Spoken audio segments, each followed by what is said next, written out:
मैं हूं आपके साथ नंदिनी यादव। वक्त हो गया है खबरों का, रुका लेते हैं खबर की ओर। खबर प्रयागराज से है, जहां पर यूपी में पीसीएस जुडिशियल की परीक्षा में धांधली की गई है। पीसीएस जे मुख्य परीक्षा 2022 में 50 कॉपियां बदली गई थी। यूपी लोक सेवा आयोग ने इलाहाबाद हाई कोर्ट में स्वीकार किया। आयोग ने स्वीकार किया कि मुख्य परीक्षा में धांधली हुई थी। तो देखिए, पीसीएस जे मुख्य परीक्षा 2022 में 50 कॉपियों में धांधली की गई है। यूपी लोक सेवा आयोग ने इलाहाबाद हाई कोर्ट में स्वीकार किया है। आयोग ने स्वीकार किया कि मुख्य परीक्षा में धांधली हुई थी। तो ये बड़ी खबर प्रयागराज से है, जहां पर यूपी में पीसीएस जुडिशियल की परीक्षा में धांधली की गई है। पीसीएस जे मुख्य परीक्षा 2022 में 50 कॉपियां बदली गई थी। यूपी लोक सेवा आयोग ने इलाहाबाद हाई कोर्ट में ये स्वीकार किया है। तो देखिए, आयोग ने स्वीकार किया है कि मुख्य परीक्षा में धांधली हुई थी। तो यूपी में पीसीएस जुडिशियल की परीक्षा में धांधली की गई है। ये बड़ी खबर देखिए प्रयागराज से सामने आ रही है। पीसीएस जे मुख्य परीक्षा 2022 में 50 कॉपियां बदली गई थी और यूपी लोक सेवा आयोग ने इलाहाबाद हाई कोर्ट में ये स्वीकार किया है। ये बड़ी खबर देखिए सामने आ रही है। आयोग ने स्वीकार किया कि मुख्य परीक्षा में धांधली हुई थी। देखिए, आयोग की तरफ से स्वीकार किया गया है कि मुख्य परीक्षा में धांधली हुई थी।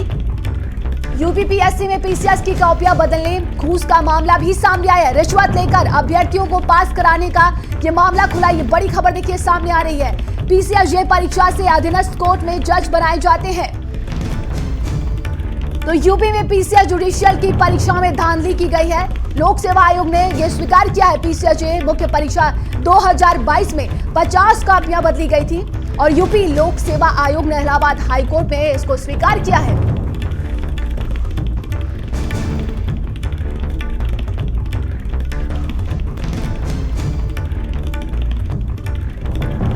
जानकारी के साथ हमारे सहयोगी संजय और धीरेन्द्र हमारे साथ जुड़ गए हैं। संजय, देखिए, ये बड़ी खबर सामने आ रही है। बताया जा रहा है कि लोक सेवा आयोग ने स्वीकार किया है कि धांधली हुई थी।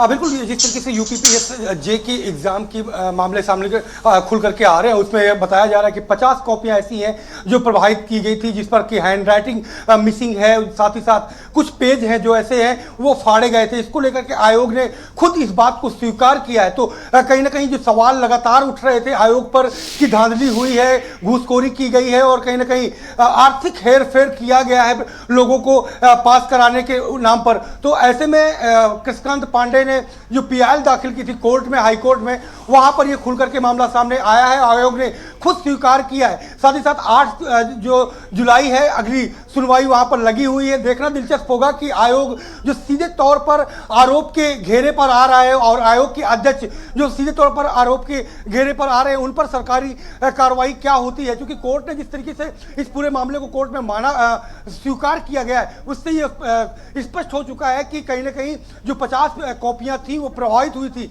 ये संख्या और भी बढ़ सकती है क्योंकि आयोग ने 50 की स्वीकार्यता खुद मानी है, तो ये और संख्या भी बढ़ सकती है। देखना दिलचस्प होगा कि अब कोर्ट इस पर क्या फैसला लेता है। जी, हमारे सहयोगी धीरे लगातार बने हुए हैं। देखिए, बड़ी धांधली की गई है। बताया जा रहा है कि 50 कॉपियां को बदली गई हैं। कि पूरा मामला पीसीएस जे 2022 से जुड़ा हुआ है। एक अभ्यर्थी ने इलाहाबाद हाई कोर्ट में एक याचिका दाखिल किया है और याचिका में उन्होंने मांग किया है कि उनकी कॉपी में हेरफेर किया गया है, वह उनके साथ उस कॉपी के साथ छेड़छाड़ की गई थी। इस पूरे मामले में इलाहाबाद हाई कोर्ट में जब सुनवाई होती है तो आयोग की तरफ से जो हलफनामा दायर किया गया वो चौंकाने वाला है। उसमें साफ साफ जो लोक सेवा आयोग है वो स्वीकार करता है कि 50 कॉपियां ऐसी हैं जो मिक्सअप हो गई हैं। तो उसको लेकर तमाम अब सवाल खड़े हो गए हैं। हालांकि फौरी तौर पर जो लोक सेवा आयोग के प्रशासनिक अमला है उसमें हड़कंप मच गया है और फौरी पे 3 कार्रवाइयां यानी सहायक समीक्षा अधिकारी समेत 3 को निलंबित कर दिया गया है। लेकिन सवाल सबसे बड़ा यही है कि आखिर कॉपियों का हेरा फेरी करने वाले, घूसखोर करने वाले जिम्मेदार अधिकारियों पर आखिर कार्रवाई कब होगी। एक बात स्पष्ट हो गई है कि जिस तरीके से पीसीएस 2022 में परीक्षा में हेरफेर किया गया है, जो परीक्षार्थी पास हुए थे उनके साथ कुछ गड़बड़ियां की गई थी, ये बात अब लोक सेवा आयोग भी मान चुका है। हालांकि इस पूरे मामले में इलाहाबाद हाई कोर्ट में जो हलफनामा दायर किया गया था उससे संतुष्ट नहीं हुए हैं और अध्यक्ष को बिंदुवार हलफनामा दाखिल करने के लिए कहा गया है। कहा जा सकता है कि पीसीएस 2022 का रिजल्ट अब पुनः घोषित किया जा सकता है। जी बिल्कुल। सहयोगी हमारे साथ संजय लगातार बने हो। संजय, देखिए ये बड़ी धांधली की गई है, कहा जा रहा है कि सरकार की तरफ से अभी तक कोई एक्शन नहीं लिया गया है। क्या लगता है आगे क्या कुछ कार्रवाई की जा सकती है?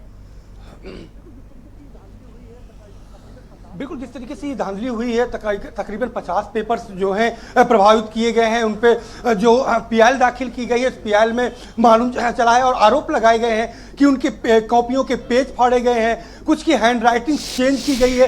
तो ये बड़े स्तर पर धांधली नंदनी की गई है, कहीं ना कहीं अभ्यर्थियों के भविष्य के साथ खिलवाड़ किया गया है। लेकिन जिस तरीके से कोर्ट में ये मामला चल रहा है, सरकार से क्या कार्रवाई होती है, क्योंकि इसमें बड़े स्तर के अधिकारियों के शामिल होने की पूरी संभावना है। आयोग के अध्यक्ष की पूरी मिली भगत है, क्योंकि बिना किसी मिली भगत के इतना बड़ा हेर फेर नहीं हो पाता। किसी की बुक्स जो लिखी गई हैं, जो प्रभावित की गई हैं, तब्दील की गई हैं, पेज फाड़े गए हैं, ये कहीं ना कहीं बड़े स्तर के मिली भगत से हुआ है। तो ऐसे में सरकार की तरफ से बड़ी कार्रवाई कब होगी, ये देखने वाली बात होगी। हालांकि कोर्ट में 8 तारीख को सुनवाई फिर से लगी हुई है, पीआईएल दाखिल है। संजय श्रीनेत्र जो आयोग के अध्यक्ष है, वो कहीं ना कहीं सीधे तौर पर निशाने जो आरोप के घेरे पर है और निशाने पर है।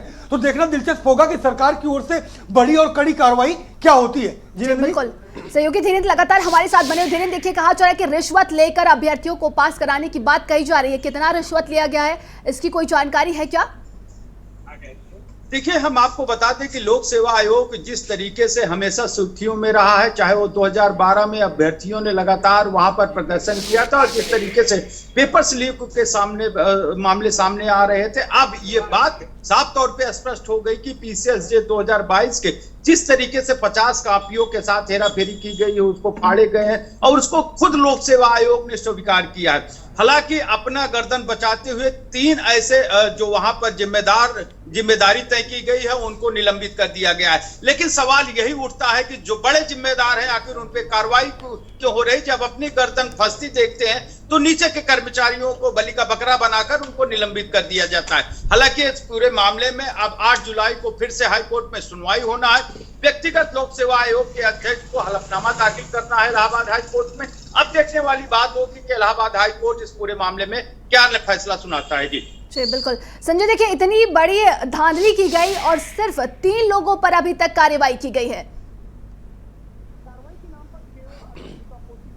कार्रवाई के नाम पर केवल अभी लीपापोती देखने को मिल रही है, क्योंकि जिस तरीके से यूपी पीसीएसजे जो जज बनाता है, जिसकी बड़ी एग्जाम होती है और बड़ी लंबी तैयारी अभ्यर्थियों को करनी पड़ती है, तो ऐसे में अब कहीं ना कहीं आयोग पर ही सवाल उठ रहे हैं, उसकी निष्पक्षता पर सवाल उठ रहे हैं कि आखिरकार इतने बड़े एग्जाम में कैसे हेर फेर किया जा सकता है। और जिस तरीके से आयोग के अध्यक्ष से लेकर के आयोग के सीनियर अधिकारी जो है वो कहीं ना कहीं आरोप के घेरे पर है, लेकिन कार्रवाई के नाम पर केवल छोटे कर्मचारियों का गला काट करके खुद के गले को बचाने का जो फहरिस्त तैयार की है आयोग ने, वो शायद कोर्ट भी कहीं ना कहीं 8 तारीख को सुनवाई के दौरान देखेगा। और देखना ये भी दिलचस्प होगा कि आखिरकार सीएम कार्यालय से या फिर सरकार की ओर से इस पर क्या कार्रवाई की जाती है, क्योंकि जिस तरीके का ये घपला निकल के आया है, पूरी तरीके से अनियमितता दिखाता है कि आयोग की जो निष्पक्षता होती है, एक अभ्यर्थी आयोग की निष्पक्षता को जान करके एग्जाम देता है, उसका भविष्य वहां से बनता है,